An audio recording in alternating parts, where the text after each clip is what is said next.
할렐루야. 아멘. 제가 함께 사역하는 찬양 사역자 공동체, 구멍가게 사람들이라는 공동체가 있습니다. 리더가 권혁도 목사님인데요. 권혁도 목사님이 또 필두로 선교단체가 또 있습니다. 고마워유 선교 페이지 수요 예배 때도 말씀드렸었는데, 이제 고마워요 선교회에서 매년마다 아프리카에 있는 어려운 나라들, 선교사님이 계신 어려운 나라들에 가서 사역을 감당합니다. 근데 이제 며칠 전에 우리 권혁도 목사님께서 또 이번 사역 일정에 대해서 포스터로 전해주셨어요. 이번 연도에는 7월 25일부터 8월 2일까지 일정으로 짐바브웨 사역을 합니다. 거기서 하는 사역이 여러 개 있는데요. 태양광 전기를 설치하는 사역입니다. 교회에 태양광 전기를 설치합니다. LED 십자가를 설치합니다. 교회가 또 한 가정 품귀 사역을 합니다. 가축을 지원해요. 그래서 한 물가에 따라 다른데 몇 년 전에는 50만 원이면 됐었는데 이제 80만 원 정도 같은데요. 그래서 뭐냐면 병아리 100만 아니면 염소 이런 것들, 아프리카에서 살아가는 가축들을 지원을 합니다. 그러면은 그 가축을 가지고 그 가정이 살아가는 거예요. 거기서 나오는 달걀을 가지고 밥을 해먹고 반찬을 해먹고, 또한 부화를 시켜서 또 병아리가 나면 그것을 가지고 닭을 또 만들어서 옆에 가정에다가 주는 거예요. 그래서 선용을 또 선순환을 하게 하는 거죠. 또한 이제 저희는 이제 음악을 하는 사람들이다 보니까 라이브 예배 실황을 거기서 녹음을 합니다. 그분들이 그분들의 그 언어로 노래하는 그 찬양을 녹음을 해서 한국에 와서 녹음된 MP3를 유통하는 것이죠. 여러분, 그런데 생각해 보면 저는 사실은 같은 이런 헌물이 있다, 헌물을 낼 게 있다 그러면 저는 선교보다 구제 사역에 그 물질을 쓰는 것을 더 즐겨합니다. 제가 이제 그렇게 해왔었고, 또 국내 구제 사역을 한 결과로는 그 외국보다는 우리나라에 어려운 분들이 많다 보니까 거기에 쓰는 것이 더 유용하지 않을까라는 생각을 했어요. 그런데 사실 선교하는 모습을 옆에서 보면서 야, 이것도 정말 가치 있는 일이구나라는 것을 알았습니다. 그래서 저도 이제 언젠가는 몇 년 안에 아마 같이 갈 것 같아요. 근데 여러분 생각해보면 짐바브웨라는 나라에 우리 아는 사람 하나도 없습니다. 그렇죠? 그래서 저는 그 선교사님도 몰라요. 그저 어렵다고 알려진 나라입니다. 짐바브웨 하면 베네수엘라와 더불어서 인플레이션, 초하이퍼 인플레이션이 있는 나라죠. 그래서 그 돈을 리어커로 치러서 날라야 빵 하나를 살 수 있는 나라가 짐바브웨입니다. 우리가 그 어려운 나라 짐바브웨를 위하여 기도하고 그 나라에 도움이 된다는 것이 고마워요 선교회 하는 우리 권혁도 목사님께도 기쁨이 되고, 함께 선교를 돕는 저에게도 기쁨이 되고, 또한 올해는 우리가 함께라는 교회가 거기에 선교 헌금을 하기로 했단 말이죠. 공차하기로 했단 말이죠. 우리에게도 굉장히 기쁨이 됩니다. 여러분, 실상 우리 교회는 도움이 안 되지고 우리는 드리는 것 뿐입니다. 그죠? 우리에게 뭐 짐바브웨 사람들이 와서 자 여기서 특성을 불러주는 것도 아닙니다. 그죠? 뭐 제게도 물질적 유익이 있는 것이 아니에요. 그런데 오히려 뭔가를 받는 것보다 그 줄 수 있다는 것에 대해서 더 기쁨이 있는 것 같습니다. 아멘. 그 기쁨을 오늘 말씀을 듣는 성도님들도 함께 느끼셨으면 좋겠다 싶은 마음으로 오늘 말씀을 전합니다. 오늘 말씀의 제목은 특별한 기쁨이에요. 특별한 기쁨. 그 기쁨이 무언지를 깨닫고 기쁨을 함께 누리는 이 시간 되기를 원합니다. 이 시간 같이 생각해 봅니다. 여러분, 한 가정을 품고 섬길 때에 그 가정에 나타날 긍정적인 변화를 생각하면서 그 예물을 드릴 때에 우리 마음이 오는 기쁨. 이 기쁨은요, 오늘 제목과 같이 특별한 기쁨이라 표현할 수 있어요. 왜냐하면요, 대개 기쁨이라는 것은 더 큰 기쁨은 내가 소유하게 되기 때문에 얻는 기쁨입니다. 내가 얻을 때에, 대접받을 때에 느끼는 기쁨이 더 클 수 있는데 그게 세상 논리거든요. 그런데 오히려 내 몫이 줄어들고 아무런 대가 없이 섬기는데도 더 큰 기쁨이 있다는 거. 여러분, 그것은요 하나님의 백성들만 느낄 수 있는 기쁨이라고 저는 생각해요. 오늘 말씀 본문으로 한번 들어가 보면요, 오늘 말씀에서 한 남자의 기도문과 같은 글이 기록되어 있습니다. 근데 그 남자의 이름은 누굽니까? 다윗이에요. 그렇다면 이 다윗은 누구입니까? 다윗은요, 굉장히 왕으로서도 어떤 영광을 누렸던 사람이겠지만 그 인생을 보면 힘겨운 고난의 시간을 보낸 사람이었습니다. 어린 시절부터 그는 형들에게 인정받지 못했어요. 아비에게도 그랬을 겁니다. 그런데 그는요, 소년 시절에 블레셋의 적군, 그 거인 골리앗을 쓰러뜨리는 큰 일을 감당하게 되죠. 이제 그때부터 다윗은 무시당하는 삶이 아니라 성공 가도를 가는 삶이 되겠구나라고 생각할 수 있었겠지만 아니었죠. 그를 질투하던 사람이 하나 있었어요. 누구예요? 사울 왕이에요. 그 사울 왕에 의해서 한순간에 도망자의 신세로 전락합니다. 언제 죽음이 엄습할지 모르는 그 삶 가운데에서 두려움을 안고 광야에서 오랜 시간을 버텼어요.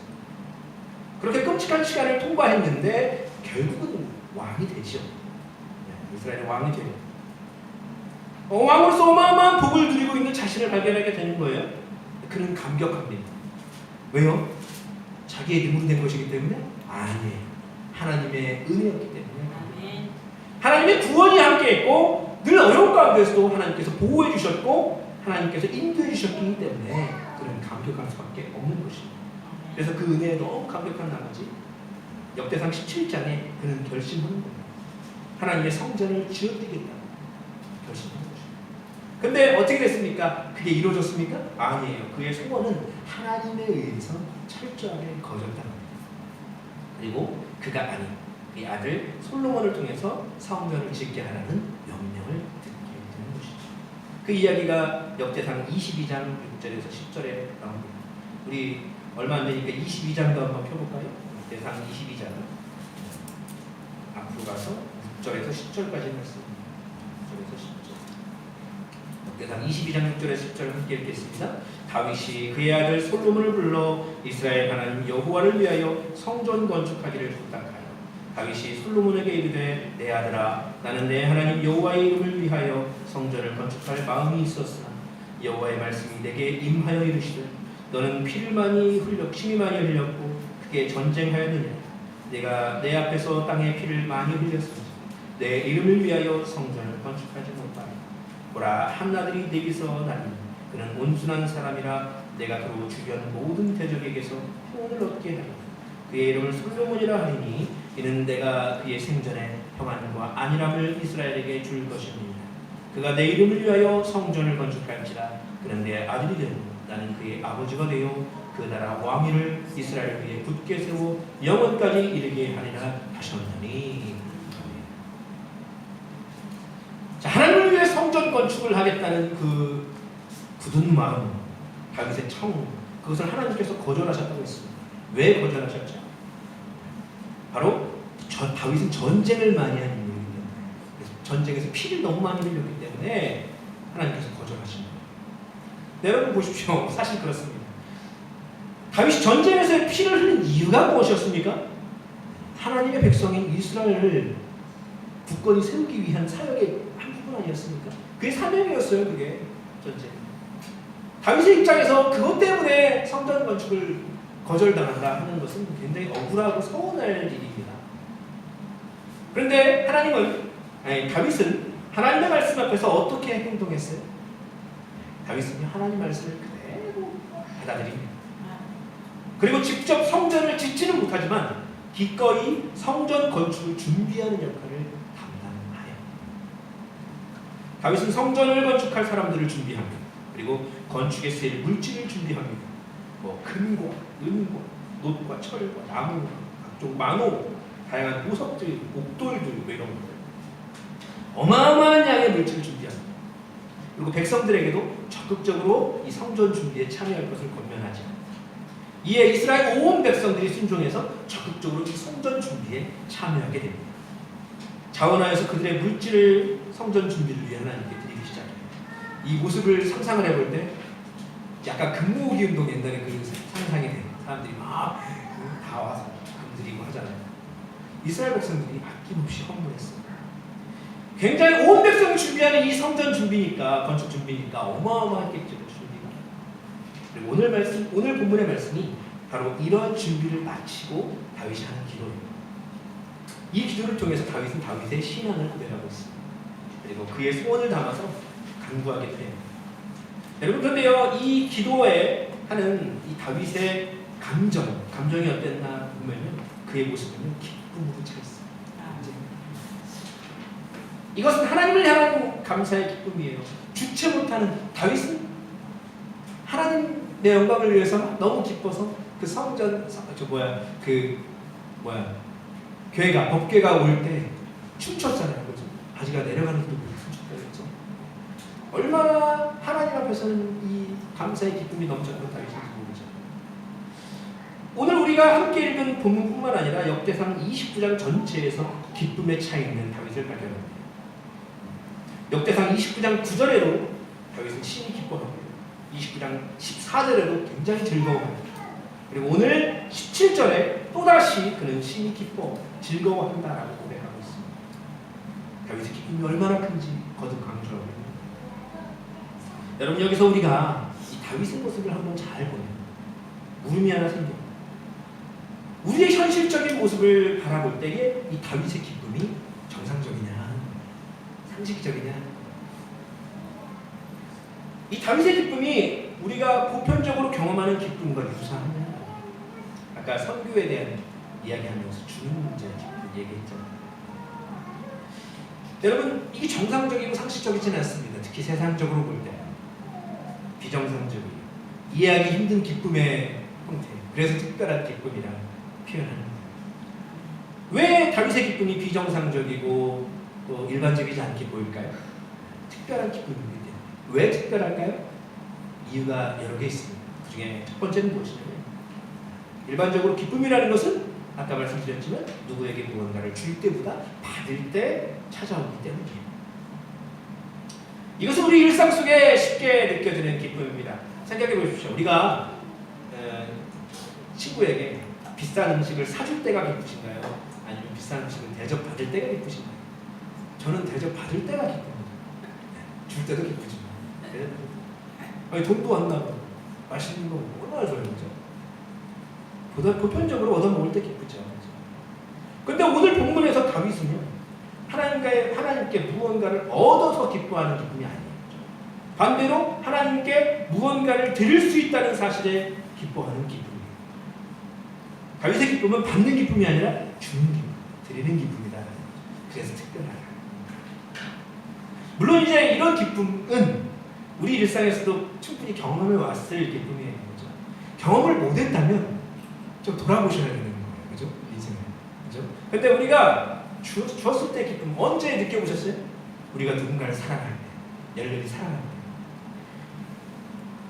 때. 여러분, 우리가 누군가를 사랑할 때에 그 사랑하는 사람을 위해서 선물을 준비할 때 그 느낌,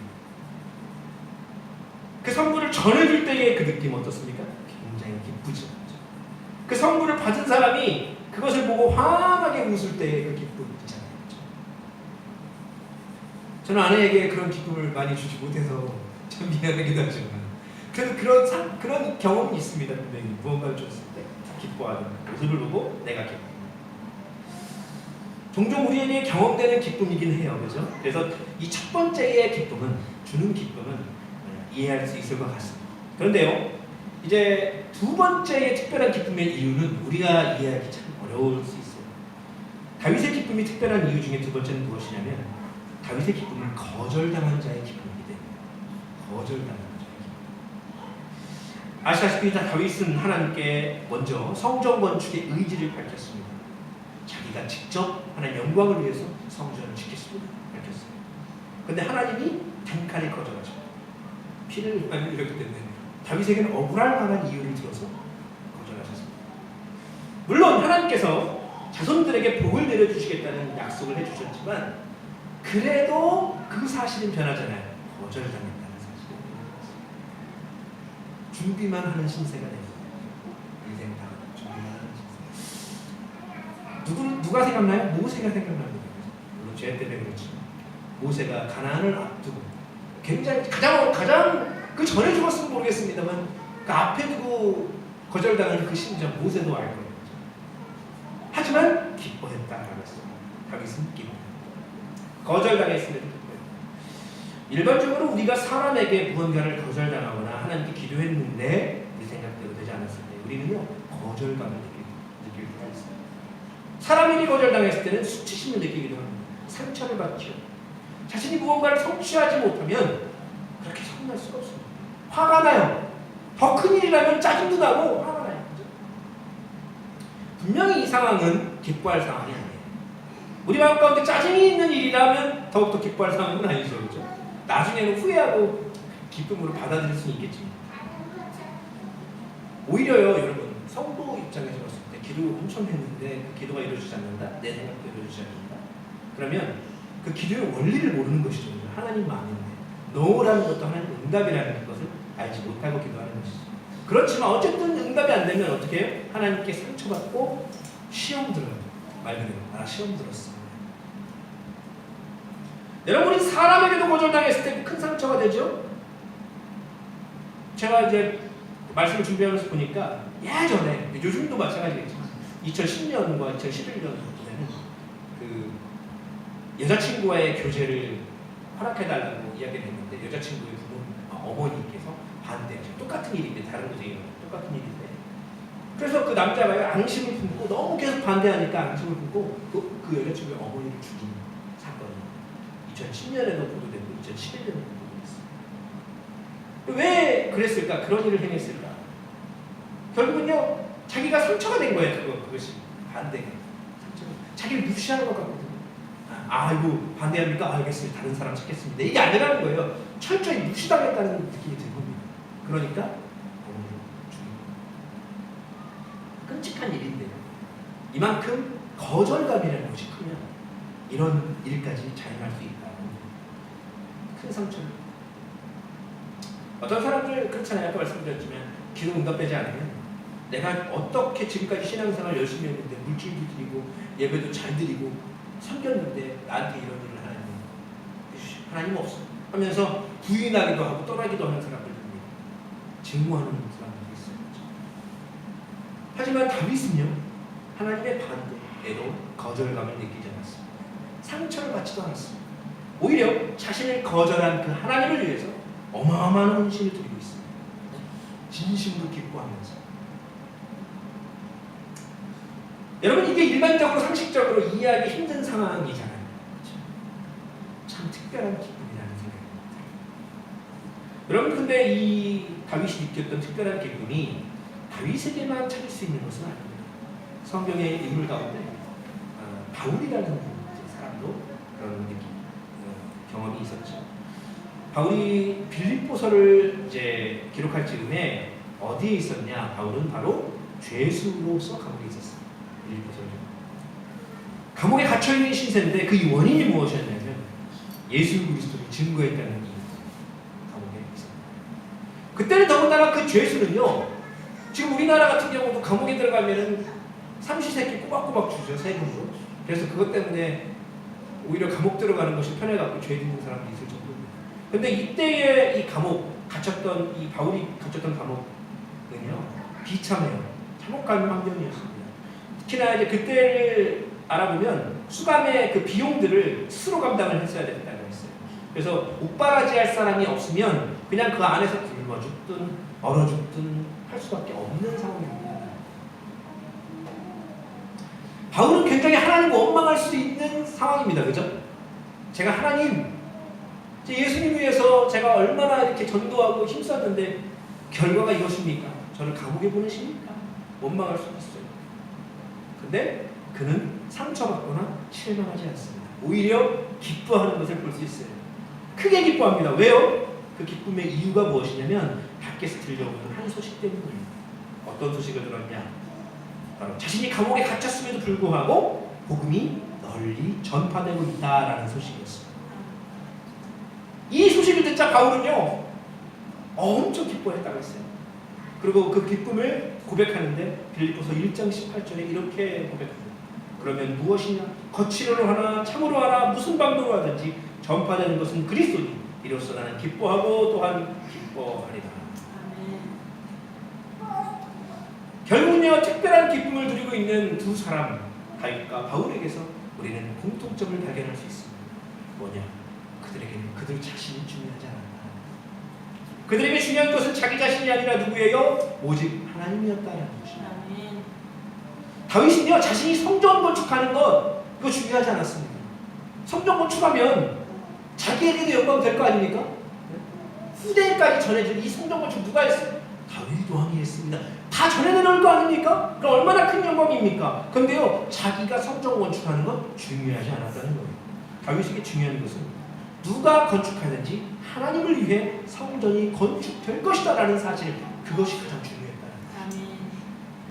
바울에게는요, 자기가 감옥에 갇혀있는 사실이 중요한 것이 아니었어요. 바울에게 중요한 건 뭐였어요? 하나님 나라가 확장되고 있다는 사실이 중요해요. 그들에게 중요한 것은요, 하나님이었어요. 그들은 그렇기 때문에 자기 자신을 위해 살지 않았어요. 그들은 철저하게 하나님을 위해 살았어요. 하나님을 위해 사는 사람이었다는 거예요.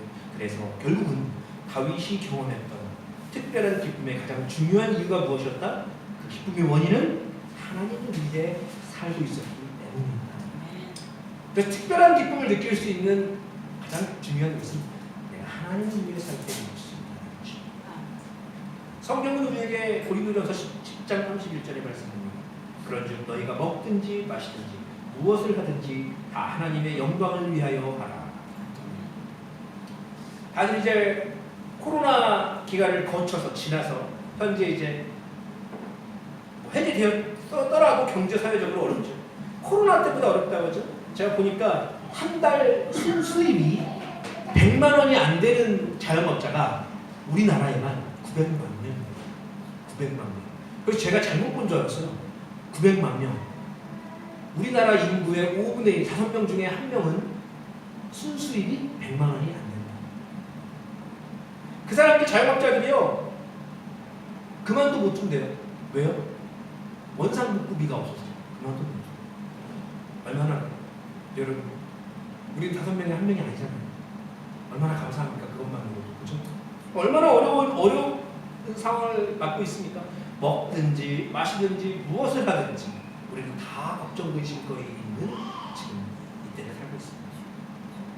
그러면 여러분, 먹든지 마시든지 무엇을 하든지 라는 말은 여기서 무엇입니까?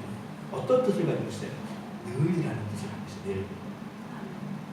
너희가 먹을 때에 하나님 영광을 위해서 하라, 이게 아니라 늘이라는 뜻에 그걸 길게 풀어놓은 거예요. 이게 먹든지 마시든지 무엇을 하든지 뭐요? 너의 인생 가운데 항상. 이 말씀과 부합된 말씀이 또 기록되어 있죠. 어디요? 네. 항상 기뻐하라. 쉬지 말고 기도하라. 여기서 기뻐하라, 항상 기뻐하라. 어떻게 항상 기뻐합니까? 그죠? 하다못해 가족이 돌아가셔도 기뻐하지 못하는 텐데, 그죠? 근데 항상 기뻐하라. 어떻게 항상 기뻐하라는 말이에요? 결국은요, 아까 말씀드렸던 고린도서 10장 31절, 우리가 우리의 기뻐하며 살아가는 그 모습, 무엇을 하든지 늘 우리가 기뻐하는 그 모습을 가지고 하나님의 영광을 받으시겠다는 거예요. 그래서 하나님의 영광을 위해서 우리는 항상 기뻐하시고 또 하나님을 위해서 살아가길 힘쓰시길, 그런 삶을 살아가는 저와 여러분 되시길 간절히 소원합니다. 말씀을 정리하겠습니다. 저와 우리 성도님에게 묻습니다. 저와 여러분은 무엇을 위해 살고 있습니까? 아직도 나 자신을 위해 살고 있습니까? 내가 잘 되는 것, 내가 이 땅에서 부자 되는 것, 내가 건강한 것, 나의 이름이 널리 알려지는 것, 내 사업이 잘 되고 내 자녀가 잘 되는 것, 여러분 물론 이것을 인해서도 충분히 기뻐할 수 있습니다. 하나님 주신 복이잖아요. 감사할 수 있습니다. 하지만 이것이 우리 삶의 궁극적인 목적이 되면 안 된다는 사실을 기억해야 합니다. 만약 그렇다면요, 우리는 우리 자신의 뜻대로 되지 않을 때 상처만 받게 될 것이고, 내가 좋을 때만 감사하는 반쪽 신앙인의 모습을 볼 수밖에 없다는 거예요. 더 나아가서 그런 삶은 다윗이 경험한 이 특별한 기쁨을 맛보지 못할 것입니다. 여러분, 우리는 늘 하나님을 위해 살아가기 힘써야 합니다. 우리가 하나님을 위해 살게 될 때에 뻔한 기쁨이 아니라, 세상적인 기쁨이 아니라 다윗과 바울이 누렸던 이 특별한 기쁨을 드리게 될 줄 믿습니다. 특별한 기쁨은 하나님을 위해 사는 사람의 것이라는 사실을 잊지 않고 한 주간을 살아가는 저 여러분의 신앙의 발걸음 될 수 있기를 간절히 소원합니다. 기도하겠습니다. 아멘.